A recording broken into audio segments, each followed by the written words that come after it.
Alright guys, I have done my little pumpkin and shell drawing. If you can still probably see some of my pencil marks, but I will erase those.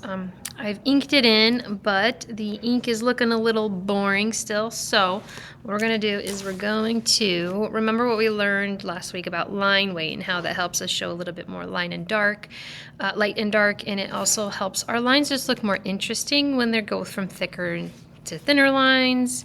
It makes the drawing a little more dynamic. So what we'll do is we'll remember what we did on that worksheet. And what you can do is just choose a light source. Remember, our light usually comes from above, and depending on the time of day or the room we're in, the lights can come from the left or the right, but usually lights come from above. So I'm just gonna pretend that my little light source is like right there. I'll darken that so you can, I'm darkening the light source.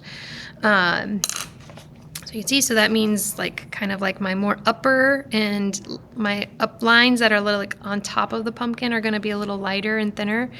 And then my lines towards the bottom are going to be a little thicker. Also, the lines on this side, because the light would be shining on this side of the pumpkin, would be a little lighter. The lines on this side would be a little darker. Now, what we don't want to do, remember, is we don't want to just go, okay, I thicken the line, because now it just looks like I have a bug crawling up the side of the pumpkin. You want to thicken the lines in a nice gradual way so that they go from thick to thin.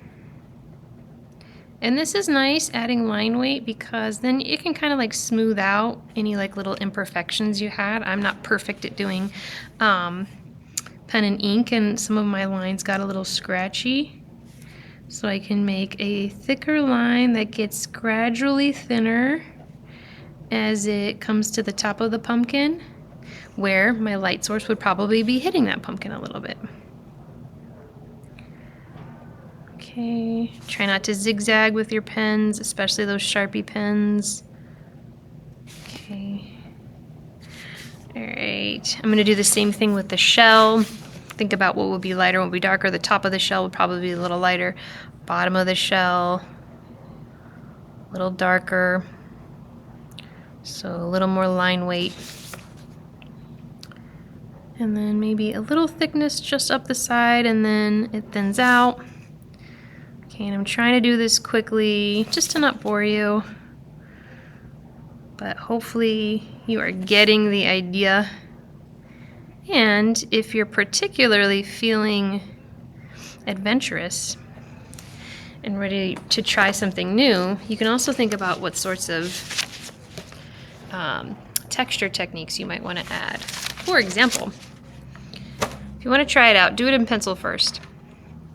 My little shell has some great texture to it, and I can probably use some contour hatching lines to show these little ridges, okay? But what I want to do is I'll do that in pencil first. I'll see how this actually looks and see if I can kind of capture that little detail, which I think I can. So if I want to come in and do that with pencil and then ink it in, that's fine. The stem of the pumpkin was also kind of looking like it had some texture to it, so I can try and, yeah, some hatching would be good.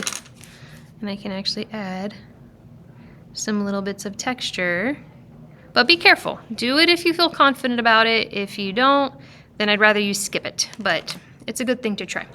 All right, that's it. Good luck.